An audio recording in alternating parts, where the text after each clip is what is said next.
महाराष्ट्र के नागपुर में हाल ही में हुई हिंसा ने पूरे राज्य में चिंता बढ़ा दी है। नागपुर में एक अफवाह के चलते हिंसा भड़की, जिससे शहर में तनाव फैल गया। कहा जा रहा था कि औरंगजेब की कब्र को हटाने के विरोध में हुए प्रदर्शन के दौरान कुरान को जलाया गया। हालांकि सरकार ने इस दावे को गलत बताया है। इस घटना के बाद नागपुर के कई इलाकों में भीड़ इकट्ठा हो गई और पुलिस से झड़पें होने लगी। हालात बिगड़ते देख पुलिस को लाठीचार्ज करना पड़ा और आंसू गैस के गोले छोड़ने पड़े। इसमें कुछ लोग घायल भी हो गए हैं। पुलिस ने इस मामले में कई लोगों को गिरफ्तार किया है और माहौल को शांत करने की कोशिश कर रही है। मुख्यमंत्री देवेंद्र फडणवीस ने इस हिंसा पर कड़ा रुख अपनाया है। उन्होंने विधानसभा में कहा कि जो लोग पुलिस पर हमला कर रहे हैं उन्हें कब्र से भी निकालकर सजा दी जाएगी।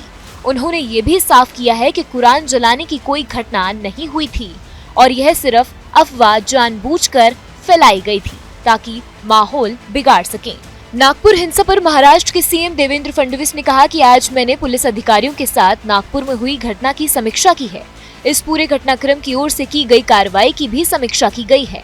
आगे क्या कुछ कहा, सुनिए। मूल रूप से ये घटना जिस दिन घटी उस दिन सुबह औरंगजेब की एक प्रतीकात्मक कब्र जलाई गई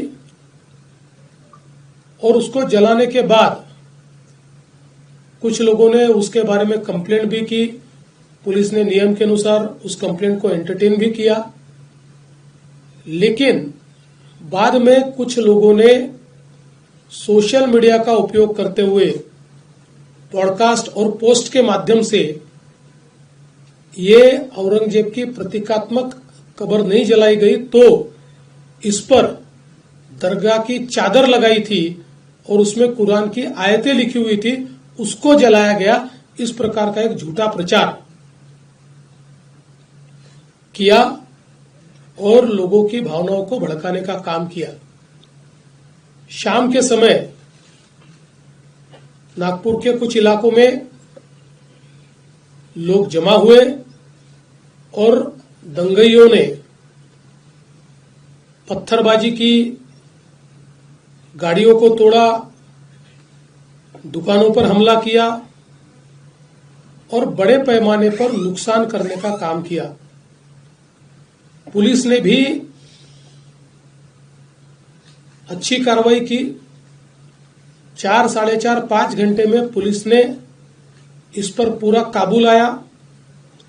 उसके लिए आंसू गैस के गोले छोड़ने की बात हो या अलग अलग प्रकार से जो कार्रवाई करनी पड़ती है वो सारी कार्रवाई पुलिस ने की, जिसके कारण इसको काबू में लाया गया।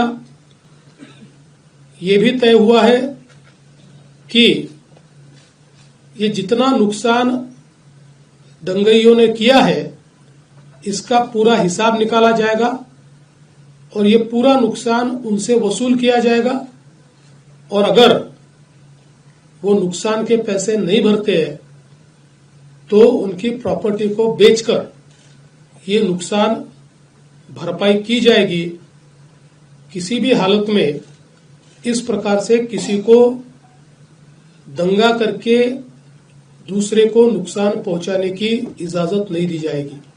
जिन लोगों ने सोशल मीडिया का उपयोग करते हुए इस प्रकार के पोस्ट किए जिसके कारण दंगे भड़के या दंगे भड़कने में या लोगों को भड़काने में जिनकी पोस्ट ने काम किया है, ऐसे लोगों को भी हम लोग सह आरोपी बनाएंगे, को एक्यूज बनाएंगे और उनको भी दंगे का आरोपी माना जाएगा। सरकार ने नागरिकों से अपील की है कि वह अफवाहों पर ध्यान न दें और शांति बनाए रखें। सोशल मीडिया पर फैलने वाली झूठी खबरों से बचने के लिए भी सभी को सतर्क रहने को कहा गया है। अगर कोई भी संदिग्ध गतिविधि दिखे तो तुरंत प्रशासन को सूचित करने की सलाह दी गई है। इस घटना के बाद विभिन्न सामाजिक संगठनों ने शांति बनाए रखने की पहल की है। वे लोगों को अफवाहों से बचने और आपसी भाईचारा बनाए रखने के लिए जागरूक कर रहे हैं।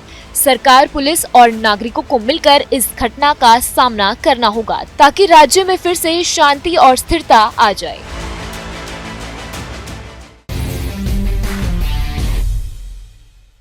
न्यूज नेशन अब व्हाट्सएप पर खबरों के ताजा अपडेट के लिए न्यूज नेशन के इस QR कोड को स्कैन करें।